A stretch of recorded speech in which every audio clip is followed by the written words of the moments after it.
Flow से आप क्या समझते हैं? इसके बारे में आपने कभी ना कभी तो जरूर सुना होगा। देखिए, फ्लो हमारे जीवन में इस स्पार्क का काम करता है जिसकी मदद से हम रोजमर्रा के कामों को भी उत्साह और खुशी के साथ कर सकते हैं।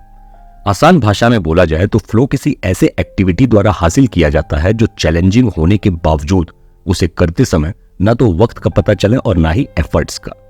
जिसे करते वक्त इतना मजा आए कि हम पूरे फोकस के साथ उसी में मगन हो जाएं। तो समझ जाइए आप फ्लो के स्टेट में हैं। फिर भी ज्यादातर लोग ताउम्र असल फ्लो का एहसास लिए बिना नीरस जीवन जीते हैं, जबकि जीवन के किसी भी पड़ाव पर किसी भी पहलू जैसे काम, रिश्ते, शौक, स्वास्थ्य में इसे शामिल करके हम कभी भी अपने जीवन को पूर्ण रूप से उत्साहवर्धक और खुशनुमा बना सकते हैं। अगर आप फ्लो के साथ जीना चाहते हैं, अगर आप भी इसके महत्व को गहराई से समझना चाहते हैं, तो आज का सेशन आपके लिए मददगार साबित होने वाला है। नमस्कार दोस्तों, स्वागत है आपका रूब्रिक के बुक समरी में। आज हम फाइंडिंग फ्लो के बारे में चर्चा करेंगे जिसके लेखक मिहाली शिकजेंट हैं। आगे बढ़ने से पहले अगर आपने अभी तक रूब्रिक को सब्सक्राइब नहीं किया है तो कर दीजिए। यकीन मानिए हम आपको इस सब्सक्रिप्शन का अफसोस कभी नहीं होने देंगे। अब आप बताइए, आपकी जिंदगी कैसी चल रही है? क्या आप खुश और संतुष्ट हैं?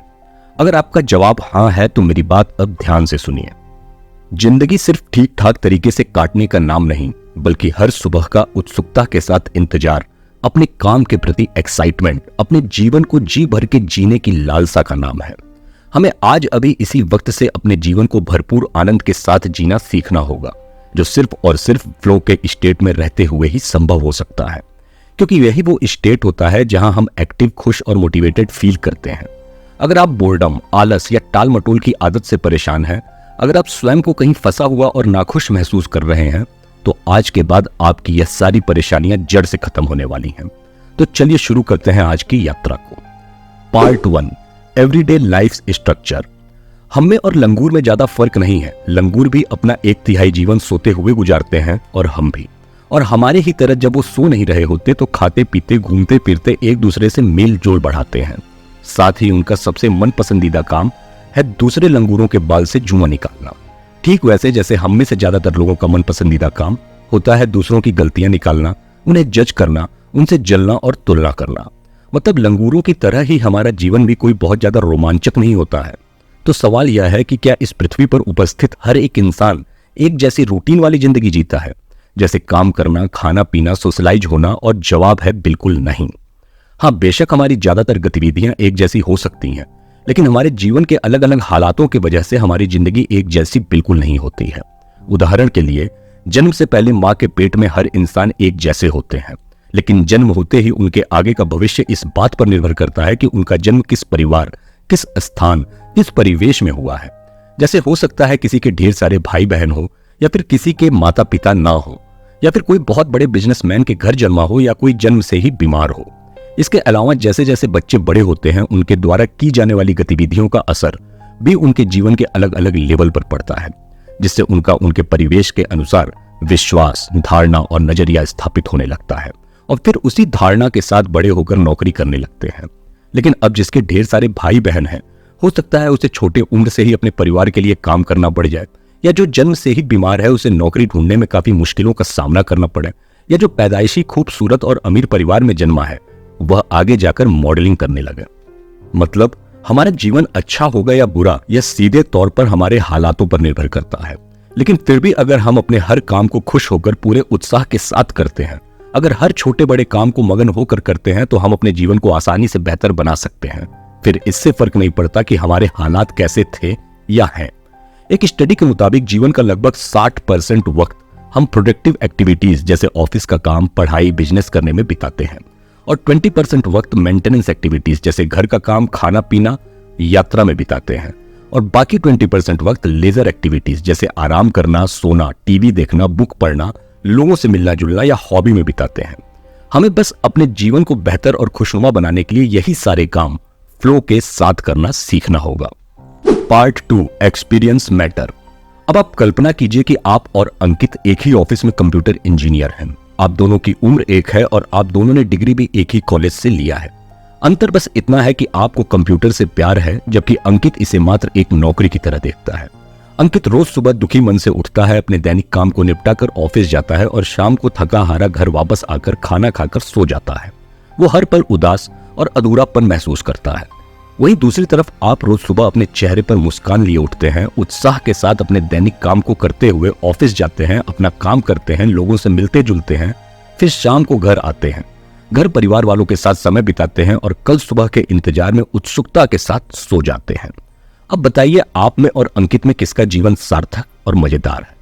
जाहिर सी बात है आपका। हम जो कुछ भी करते हैं, हमारा आखिरी मकसद सिर्फ और सिर्फ उससे खुशी ही पाना होता है। असल में हमें दौलत, शोहरत, प्रसिद्धि की भूख नहीं होती, बल्कि हम तो बस यह मानकर इन्हें हासिल करना चाहते हैं कि इनसे हमें खुशी मिलेगी। इन शॉर्ट, हमारा अल्टीमेट गोल ही हैप्पीनेस होता है। इसी जगह हमें अपना माइंडसेट बदलने की जरूरत है और किसी काम को करते समय उसके रिजल्ट से खुश होने के बजाय काम को करते समय हर पल उसे रिजल्ट आने तक खुशी के साथ करना है। ऐसा करने से हमें वो काम करने में मजा आएगा और उसका फाइनल रिजल्ट पॉजिटिव हो या निगेटिव, इससे ज्यादा फर्क भी नहीं पड़ेगा। यकीन कीजिए, खुशी के साथ बोरिंग से बोरिंग काम भी मजेदार लगने लगता है। सोच कर देखिए, ऐसा कौन सा काम है जो आपको एक्टिव, अलर्ट और स्ट्रांग महसूस करवाता है? जैसे आपकी कोई हॉबी जिसे करके आप सबसे ज्यादा खुशी महसूस करते हैं। बस वही खुशी अपने हर काम में ढूंढिए। यकीन कीजिए, हमारी यह मानसिकता हमारे जीवन को उत्साह से भरपूर और मजेदार बना देगी। इसके अलावा हमारे जीवन की क्वालिटीज भी काफी हद तक हमारे लक्ष्य पर निर्भर करती हैं। और यहां पर लक्ष्य का मतलब केवल हमारे सपने, अच्छी नौकरी या अच्छी सैलरी नहीं, बल्कि उससे है जो हमारे जीवन को एक अर्थ देता है, एक उद्देश्य देता है। और अगर हमारे पास वो अर्थ या उद्देश्य नहीं है तो लिख कर ले लीजिए, हमारे जीवन की क्वालिटी कभी भी अच्छी नहीं होने वाली है। इसलिए सबसे पहले तो हमें यह पता करना होगा कि ऐसी कौन सी चीज है जो हमें आगे बढ़ने के लिए मोटिवेट करती है। जरूरी नहीं कि वो कॉम्प्लिकेटेड ही हो, बस हमें वो मकसद ढूंढना है जो हमें पूरा करता है। जैसे मान लीजिए आपका लक्ष्य स्वयं को पिछले साल से बेहतर बनाना है। अब यह लक्ष्य चाहे कितना भी छोटा क्यों ना हो, पर है एक वैलिड लक्ष्य। किसी भी लक्ष्य को पूरा करने में हमारे फोकस की जरूरत पड़ती है। जैसे अगर आपका लक्ष्य अच्छा पेंटर बनना है, तो आप तब तक उसमें अच्छे नहीं बन सकते जब तक आप अपने शिक्षक की एक एक बात ध्यान से नहीं सुनेंगे। इसलिए अपने जीवन की क्वालिटी को बेहतर बनाने के लिए हमें अपने सार्थक लक्ष्य को निर्धारित करके पूरे फोकस के साथ काम करना होगा। हाँ, लक्ष्य की तरफ बढ़ते समय निश्चित रूप से हमें ढेर सारे डिस्ट्रैक्शंस का सामना भी करना पड़ेगा। जैसे पेंटिंग पर फोकस करते वक्त जब आप अपना ब्रश कैनवास पर घुमा रहे होंगे तो हो सकता है आपका मन किसी और जगह चला जाए, हो सकता है अपने किसी प्रियजन की याद में दुखी हो जाए और आपका फोकस ही गायब हो जाए। ऐसे में अपने बचपन के दिन को याद कीजिए, जब आप छोटे थे और पेंटिंग करते थे। उस वक्त अगल बगल चाहे कितना भी शोर हल्ला क्यों ना हो रहा हो, आप पूरे तरह से फोकस्ड अपने पेंटिंग में ही मगन रहते थे। दरअसल लेखक के अनुसार आप उस वक्त फ्लो एक्सपीरियंसेस महसूस कर रहे होते थे। जहां हमारा फोकस इतना ज्यादा बढ़ जाता है, हम अपने काम में इतना ज्यादा मगन हो जाते हैं कि उसे पूरा किए बिना हिलते ही नहीं है। यही वो समय होता है जिस वक्त हम एकदम बेस्ट परफॉर्म कर रहे होते हैं। बस उसी बचपन के अनुभव को अगर आप आज भी महसूस करने लगे, उसी तरह अगर आज भी आप फ्लो के स्टेट में उतर कर अपना काम करने लगेंगे तो यकीन कीजिए आपसे ज्यादा खुश नसीब कोई और होगा ही नहीं। फ्लो के स्टेट में जाने के लिए हमें हमारे असल लक्ष्य और उसके लिए लेने वाले राइट एक्शंस के बारे में पता होना चाहिए। जैसे चेस, टेनिस प्लेयर्स या म्यूजिशियन के लिए फ्लो के स्टेट में जाना आसान होता है क्योंकि उन्हें अपने लक्ष्य और उन्हें हासिल करने के तरीकों के बारे में अच्छे से पता होता है। अब ऐसे में पर्सनली हमें सबसे पहले यह जानना होगा कि आखिर किस एक्टिविटीज में हम फ्लो महसूस करते हैं। देखिए, जो एक्टिविटीज हमें फ्लो एक्सपीरियंसेस करवाती हैं उनके कुछ कैरेक्टरिस्टिक्स होते हैं। जैसे फ्लो एक्टिविटीज हमें इंस्टेंट फीडबैक देती है, जिससे हमें पता चल जाता है कि हम अच्छा कर रहे हैं या बुरा। जैसे चेस प्लेयर्स को तुरंत पता चल जाता है कि उनकी चाल सही थी या गलत। दूसरा कैरेक्टरिस्टिक्स यह होता है कि किसी के लिए वो एक्टिविटी कितनी मैनेजेबल है। अगर कोई एक्टिविटी उस इंसान के लिए मुश्किल होगी तो वो फ्रस्ट्रेट हो जाएगा और बहुत आसान हुई तो बहुत जल्दी बोर हो जाएगा। और दोनों ही सिनेरियो में वो इस एक्टिविटी को पूरी तरह से कभी मगन होकर कर ही नहीं पाएगा। ऐसे में ध्यान रखिए कि अगर हमारी स्किल्स किसी चैलेंज का सामना करने के लिए हाई है तो हम फ्लो में हैं, यानी हम उस चैलेंज को पूरा कर सकते हैं जो ना तो हमें फ्रस्ट्रेट करेगा और ना ही बोर। और यही एक परफेक्ट बैलेंस होता है, क्योंकि तब हमारा पूरा फोकस सिर्फ एक टास्क पर होता है जहां गुजर रहे वक्त के बारे में पता ही नहीं चल पाता। हम पूरी तरह से उस काम में डूबकर पूर्ण महसूस करने लगते हैं और यही पल हमारे जीवन को उत्कृष्ट बनाता है। हमारा फ्लो एक्सपीरियंस हमें सेल्फ डेवलपमेंट की तरफ भी ले जाता है। जैसे फ्लो के स्टेट में रहने के दौरान किसी सेम एक्टिविटी को दोबारा और अच्छे तरीके से करने के लिए हमारा किसी नए स्किल्स को सीखना हमारा डेवलपमेंट ही तो है। Part 3, feeling of doing different things. हम जो काम रोज करते हैं वो हमारे जीवन को अच्छा या बुरा बनाने में अहम भूमिका निभाते हैं। जैसे मान लीजिए जब आप कुछ खाते हैं तो आपको खुशी मिलती है, तो क्या खुशी महसूस करने के लिए आप हमेशा खाते रहेंगे? बिल्कुल नहीं। हद से ज्यादा कुछ भी करना हमें हमेशा खुशी नहीं दे सकता है और एक ना एक दिन मिलने वाली खुशी गायब हो जाती है। यही सेम चीज बाकी हर एक्टिविटीज पर भी लागू होती है। अब जैसे प्रोडक्टिव एक्टिविटीज को ही ले लीजिए, जहां हम ऑफिशियल काम को एक ऐसे चीज के तौर पर देखते हैं जो फ्लो प्रोड्यूस कर सकता है। यह शायद इस वजह से हो सकता है कि कुछ जॉब चैलेंजिंग होते हैं और उनमें हाई लेवल के स्किल्स की जरूरत पड़ती है। जॉब में अक्सर ऐसे फीडबैक मिलते हैं जो क्लियर और इंस्टेंट होते हैं। यहां ध्यान देने वाली बात यह है कि हर जॉब फ्लो प्रोड्यूस नहीं कर सकती। याद रखिए, फ्लो तभी आएगा जब आपके जॉब में क्लियर गोल्स और फीडबैक होंगे। ऐसे चैलेंजेस होंगे जो आपकी स्किल्स से मैच करते हों और साथ में कुछ डिस्ट्रैक्शंस भी हों। ठीक ऐसे ही मेंटेनेंस एक्टिविटीज जिसमें घर के काम, पर्सनल ग्रूमिंग्स, खाना पीना, ड्राइविंग और ट्रेवलिंग जैसे काम शामिल होते हैं। इनमें से ज्यादातर एक्टिविटीज लोगों के लिए पॉजिटिव एक्सपीरियंस होती है। खुद का ख्याल रखना हमें रिलैक्स फील करवाता है। खुद के लिए कुकिंग करना हमें सूदिंग एक्सपीरियंस देता है। इसलिए यह कहना गलत नहीं होगा कि मेंटेनेंस एक्टिविटीज ज्यादातर पॉजिटिव एक्सपीरियंस देता है। हालांकि यह सारी एक्टिविटीज शायद ही फ्लो प्रोड्यूस करती होंगी। और जब हम लेजर एक्टिविटीज यानी कि फुर्सत के पल बिताते हैं, जैसे टीवी देखना, किताबें पढ़ना, खेलना और सोशलाइज होना, तो यह प्रोडक्टिव और मेंटेनेंस एक्टिविटीज की तुलना में कुछ ज्यादा ही पॉजिटिव एक्सपीरियंस फील कराती है, क्योंकि इसमें हम उन चीजों को करने के लिए मोटिवेट होते हैं जो हमें पसंद होती हैं और हम करना चाहते हैं। लेखक के अनुसार लेजर एक्टिविटीज दो टाइप के होते हैं, एक पैसिव और दूसरी एक्टिव। पैसिव लेजर एक्टिविटीज जैसे टीवी देखना या सोशल मीडिया एप्स स्क्रॉल करना, बेशक ये चीजें करना हमें खुशी देता है, लेकिन यह उत्तेजक नहीं होता है, इसलिए फ्लो प्रोड्यूस नहीं करता। और वहीं अगर सोशलाइजिंग की बात किया जाए तो यह एक पॉजिटिव एक्सपीरियंस है, क्योंकि इसके जरिए हमें लोगों के साथ कनेक्ट करने का मौका मिलता है। पर यह भी थोड़ी कम उत्तेजक एक्टिविटी है, इसलिए इसे भी फ्लो एक्टिविटी नहीं माना जाता है। तो फिर लेजर एक्टिविटी में फ्लो बनाने के लिए हमें एक्टिव लेजर की तरफ ध्यान देना चाहिए, जैसे अपने हॉबी को फॉलो करना, जहां music, exercise, writing, story telling जैसी एक्टिविटीज हमारे फ्लो के अच्छे सोर्स बन सकते हैं। आपको न सिर्फ खुशी देते हैं बल्कि मोटिवेटेड और फोकस्ड रहने में भी मदद करते हैं। तो अब आपको पता चल चुका है कि अपने डेली एक्टिविटीज के बारे में आप क्या फील करते हैं। कुछ चीजें आपको खुशी देती हैं, फ्लो प्रोड्यूस करती हैं, जैसे मेंटेनेंस और एक्टिव लेजर एक्टिविटी, जबकि कुछ आपको उतनी ज्यादा खुशी नहीं देती, जैसे प्रोडक्टिव एक्टिविटीज। वहीं कुछ एक्टिविटीज फ्लो प्रोड्यूस नहीं करती, जैसे passive leisure activities like TV देखना। अच्छी लाइफ जीने के लिए हमें अपने डेली हैबिट्स और एक्टिविटीज को ऑब्जर्व करना होगा। देखिए कि आपको कौन सी चीज सबसे ज्यादा फ्लो और खुशी देती है, कौन सा काम आपको बोरिंग या आलसी फील करवाता है।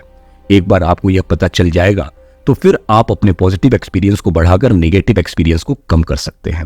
आपको लोगों के साथ समय बिताने के बारे में सोचना होगा। क्या आप ज्यादातर समय अकेले रहते हैं? एक स्टडी के मुताबिक जो लोग अक्सर अकेले रहते हैं उनमें हैप्पीनेस, मोटिवेशन और सेटिस्फैक्शन का लेवल कम होता है। ऐसे लोग दूसरे नेगेटिव स्टेट भी एक्सपीरियंस करते हैं, जैसे लो सेल्फ स्टीम और डिटैचमेंट। अच्छी लाइफ जीने के लिए लोगों के साथ कनेक्ट करना भी कई बार हमारे लिए फायदेमंद साबित होता है। वो इसलिए क्योंकि इंटरेक्शन फ्लो को जनरेट करता है। याद रखिए कि फ्लो के स्टेट में रहने के लिए हमें चैलेंज्ड, मोटिवेटेड और फोकस्ड फील करना होगा। और साथ ही जो हम कर रहे होते हैं अगर उस पर हमें तुरंत फीडबैक मिल जाए तो सोने पर सुहागा होता है। आपको यह सारे क्राइटेरिया सोशल इंटरेक्शन के साथ मिल सकते हैं, चाहे यह कितने ही तुरंत क्यों ना हो। किसी से बात करते वक्त हमें अपने टोन, चेहरे के एक्सप्रेशन और बॉडी लैंग्वेज का ध्यान रखना चाहिए। लोगों से बात करना हमारे लिए फ्लो एक्टिविटी हो सकता है या सिर्फ एक अलग सोशल सेटिंग में होने की बात है।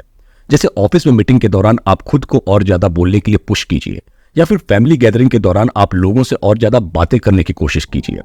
दोस्तों के साथ टाइम बिताना सबसे ज्यादा पॉजिटिव एक्सपीरियंस होता है, जो अजनबियों या फिर फैमिली के साथ कम्युनिकेट करने से काफी ज्यादा आसान होता है। लोग अपने दोस्तों के साथ ज्यादा खुश, फ्रेंडली, मोटिवेटेड और चीयरफुल फील करते हैं। सच्ची दोस्ती आपकी ओवरऑल वेलबींग को बूस्ट करती है। फ्लो के स्टेट में आने के लिए हमें दोस्तों के साथ उन टॉपिक्स पर बात करना चाहिए जो हमें उत्तेजित करके उत्साह से भर देते हैं। Part 4, changing the patterns of life. अफसोस, ज्यादातर लोगों को फ्लो एक्टिविटीज को कभी एक्सपीरियंस करने का मौका ही नहीं मिल पाता, और अगर गलती से मिल भी जाता है तो उन्हें उसके बारे में पता ही नहीं चलता है, जो वाकई में उनकी लाइफ को खूबसूरत और मजेदार बना सकते हैं।